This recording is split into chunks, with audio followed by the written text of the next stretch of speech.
Vlad, Moscow Courier. While you watch my real life, the streets, the deliveries, everything, listen to today's story. Why Russians are the most generous people you will never meet, and why the truth about Russian generosity is something that most Americans will never discover because they never get past the face that Russians show to strangers. Subscribe. Let's go. There is a paradox at the heart of how Russia is understood by the outside world. The paradox is this: the country that is most consistently described as cold, as closed, as unfriendly to outsiders, as a place where people do not open up and do not welcome and do not give freely of themselves to those they do not know. That country is also, by the experience of virtually everyone who has ever been genuinely welcomed into a Russian home, one of the most extraordinarily generous cultures on the planet. Not generous in the way that cultures perform generosity. Not generous in the way of the smile given to every stranger and the cheerful service and the have a nice day that smooths every commercial interaction, but that commits to nothing and costs nothing and means nothing beyond the immediate transaction. Generous in the way that costs something real, that requires something real, that comes from somewhere real inside a person, and that, when it arrives, is so complete and so unconditional that people who have experienced it describe it as one of the most profound human encounters of their lives. The Russian paradox of generosity is this: the people who give the least to strangers give the most to people they have chosen to let in. And understanding why requires understanding something fundamental about how Russian culture thinks about the relationship between people and what they owe each other. The concept that explains everything is the concept of svoi. Your own people, the people who are inside your circle. The people who have earned a place in your trust through time and shared experience and demonstrated loyalty. In Russian culture, the distinction between svoi and the rest of the world is not a subtle distinction. It is the organizing principle of social life. It determines how you behave, what you give, what you withhold, who you open yourself to, and who you keep at the neutral distance that the outside world reads as coldness. With svoi, you give everything. There is no calculation. There is no keeping track of what has been given and what has been received and whether the balance is fair.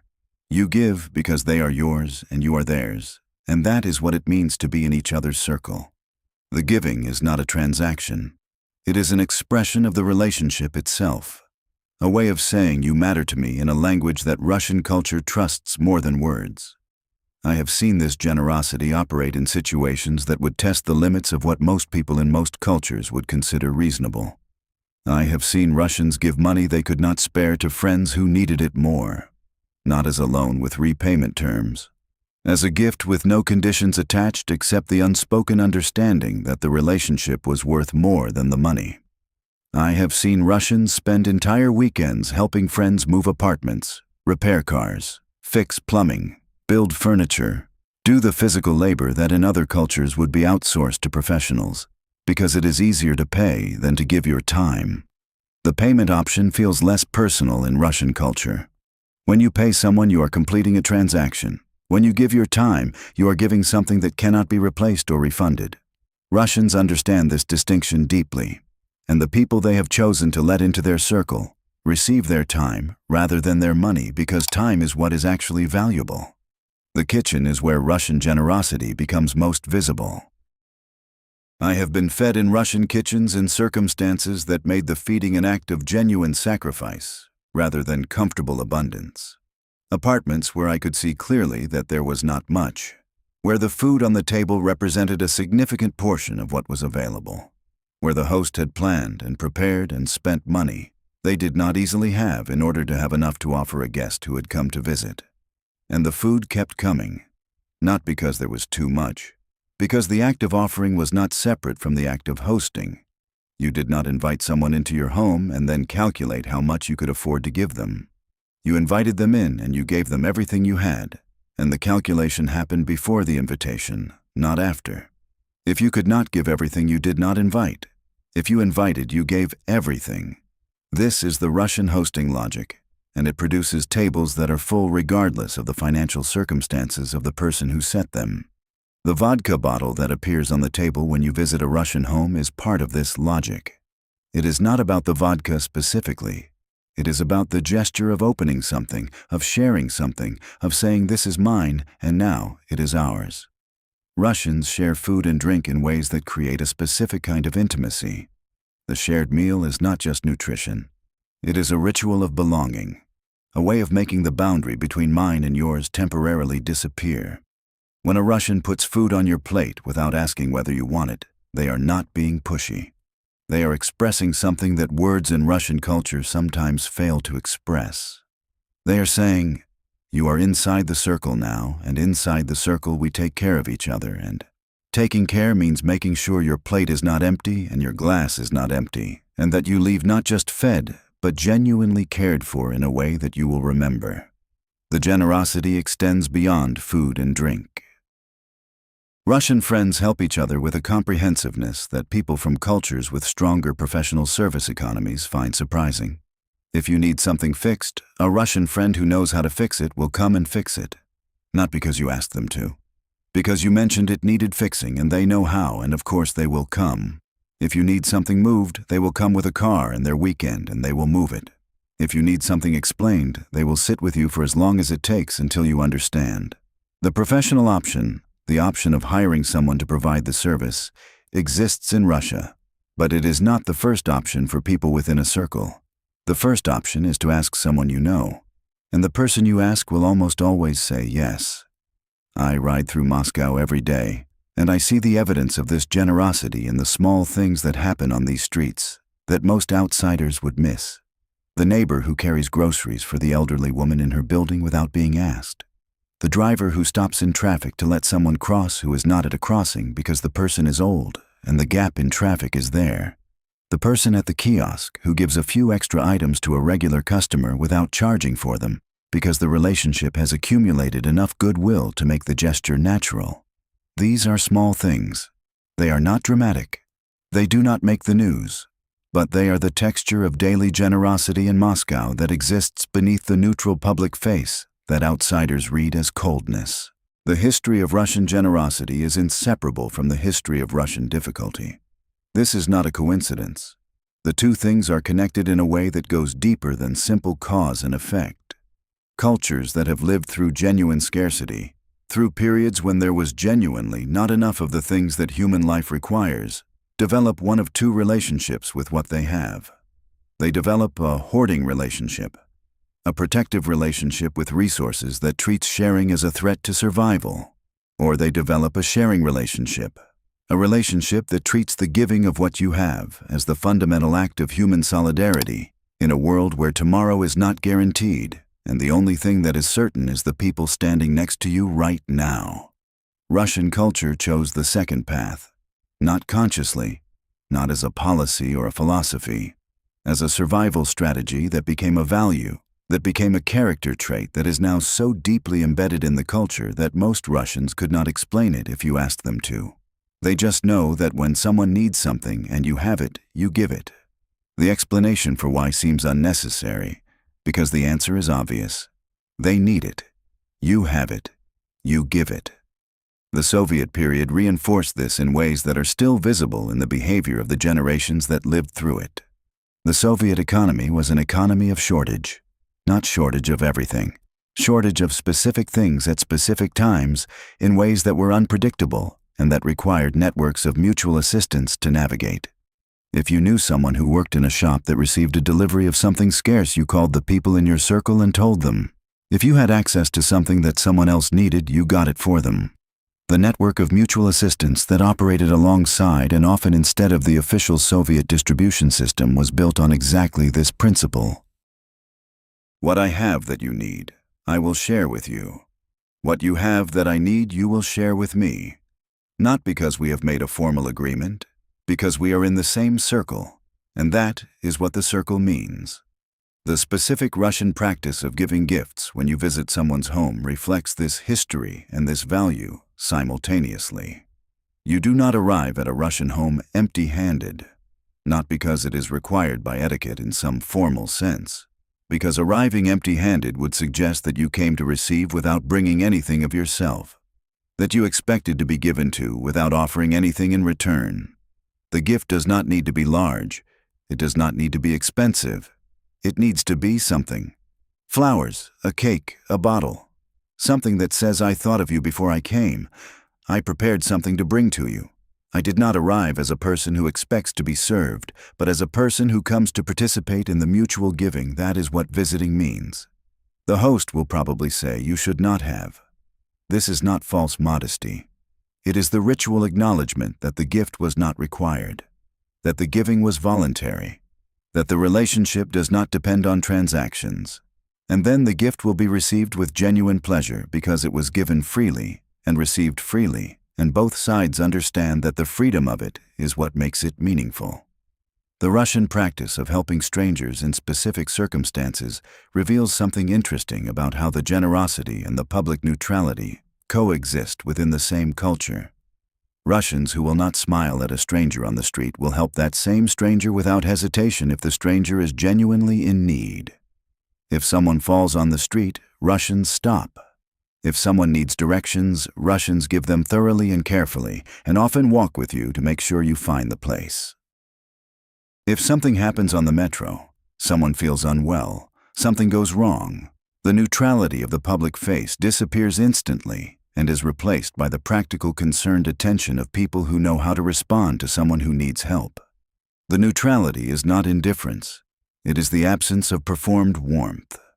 The real warmth is underneath it, and it surfaces when it is genuinely needed, rather than when social convention requires it to be performed. I think about this distinction when I'm doing my deliveries. When I knock on a door and someone opens it and we complete the transaction of delivery and receipt. Most of the time, this is a neutral interaction. Efficient, correct. Neither of us performs warmth we do not feel because we do not know each other and the transaction does not require it. But occasionally something happens. The person at the door is struggling with something heavy and I help without being asked. Or they are elderly and the package is difficult for them to manage and I carry it inside. Or something in the interaction creates a moment of genuine human contact rather than just the completion of a transaction. And in those moments the neutrality drops on both sides and something real happens. Brief, transactional in duration but not in feeling. And then it is over and we are both back in our respective lives. But the moment was real. The generosity in it was real. It cost nothing except the willingness to let the neutrality drop for long enough to actually see the person on the other side of the door. The generosity that Russians show to their friends extends to the friends of their friends in ways that create expanding circles of mutual obligation and mutual care. If you are brought into a social gathering by someone who is inside a circle, you are treated as a guest of that circle even if you are unknown to most of its members. The host feeds you. The other members of the circle include you in conversation. You are not a stranger who has wandered in. You are someone who was brought by someone they trust, and that trust extends to you provisionally, until you either earn a place in the circle yourself, or you disappear back into the category of the unknown. This provisional extension of trust and generosity to the friends of friends is one of the ways that Russian circles grow. One trusted person vouches for another, and the circle widens by one. The generosity that was previously unavailable to the outsider becomes available the moment they are brought inside by someone who is already there. The relationship between Russian generosity and Russian hospitality is so close that the two things are almost the same thing expressed in different contexts. Hospitality is generosity enacted in the home. Generosity is hospitality extended into the world beyond the home. Both are expressions of the same fundamental value, which is that the people in your circle deserve everything you can give them, and that giving everything you can give is not a sacrifice, but an expression of who you are and what the relationship means to you. Russians who have left Russia and settled in other countries carry this value with them. Russian communities abroad are often noted for their internal solidarity, for the way they take care of each other across distances that would dissolve the connections in other cultures. The circle survives geography because it was never primarily about proximity. It was about the relationship itself, and the relationship travels. The generosity that Russians withhold from strangers and give completely to those they know creates a specific kind of social world that is difficult to understand from the outside, but that makes complete sense from the inside. It is a world where the boundary between inside and outside is real and significant, where crossing that boundary is not easy or fast, where earning a place inside someone's circle requires time and consistency, and the demonstration of qualities that Russian culture values: honesty, reliability, the willingness to give as well as to receive, the understanding that the circle is not a resource to be extracted from, but a relationship to be participated in. But once you have crossed that boundary, the world you find on the other side is unlike anything that the neutral public face suggested was possible. The person who gave you nothing as a stranger gives you everything as someone they have chosen to know. This creates a specific challenge for foreigners who encounter Russia and Russians. The challenge is patience. The timeline for moving from stranger to known person in Russian culture is longer than in many Western cultures. American culture in particular operates on a model of relatively fast social openness. Americans introduce themselves quickly, share personal information early, express warmth and interest in ways that create a rapid sense of connection even with people they have just met. This speed of opening is experienced by Russians as either charming or slightly suspicious, depending on the individual and the context. Charming because the warmth is pleasant, even if it is not deep. Slightly suspicious because in Russian social experience, the opening of warmth this fast usually means either that the person wants something or that the warmth is not real. Russians take longer to open, much longer. The timeline for moving from pleasant acquaintance to genuine friend in Russian culture is measured in years rather than weeks.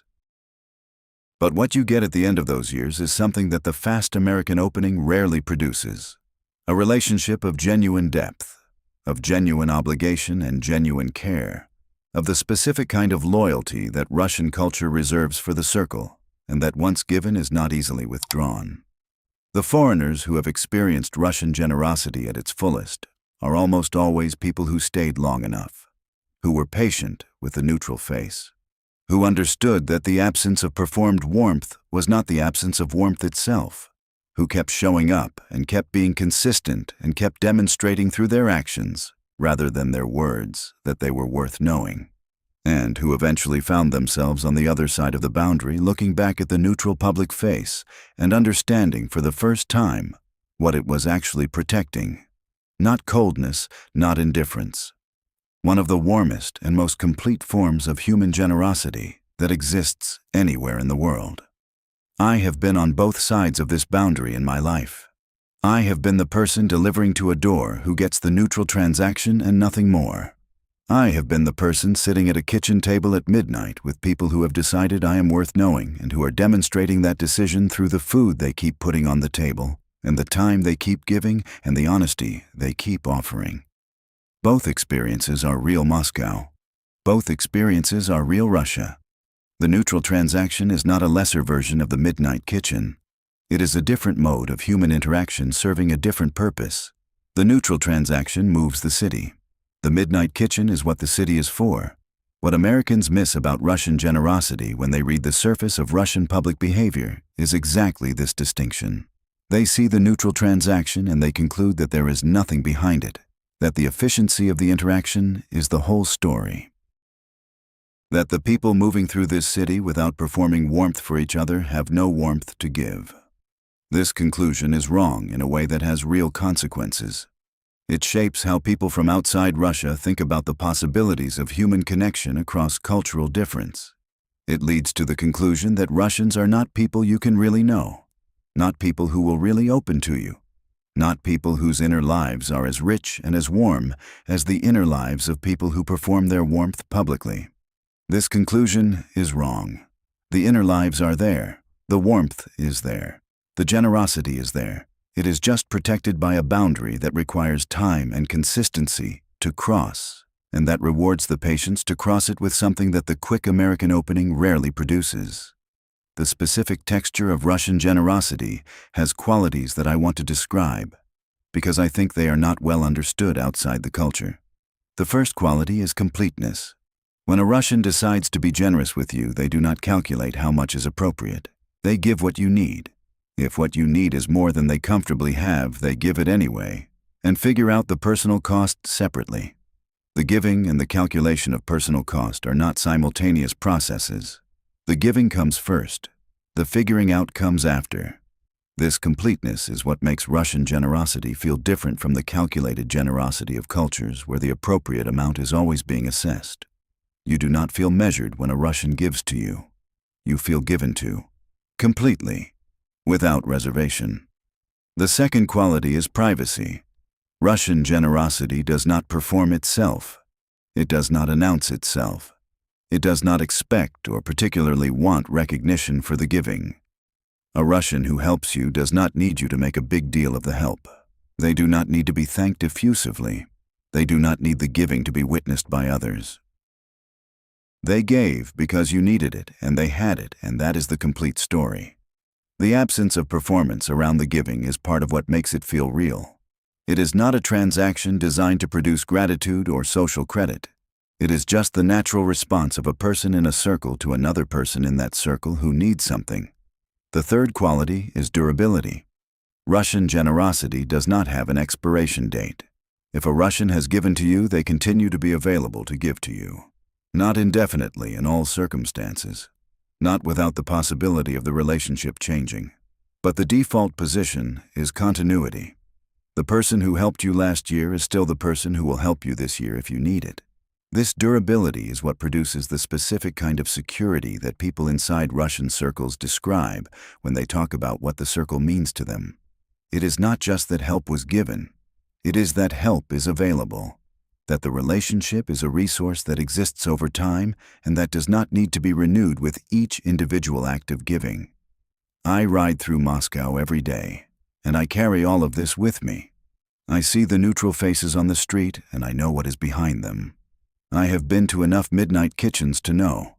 I have eaten enough food that was given with more completeness than the circumstances required. I have received enough help that was given without calculation and without the expectation of specific return. I know what is behind the neutral face, because I live in this culture and I have been inside enough circles to understand what the circles contain. The most generous people you will never meet. That is what Russians are. Never meet because the neutral face keeps most people from staying long enough to get past it. Most generous because when they give everything and they give it without performance, and they give it for as long as it is needed. This is the paradox of Russian generosity. Hidden behind the face that the world sees, available completely to the people who are patient enough to find it. Subscribe if you want to keep seeing Moscow through my camera. Every week something new from these streets and from the lives that are lived on them. Come back next week and leave me a comment. Have you ever experienced genuine Russian generosity? I read every single one.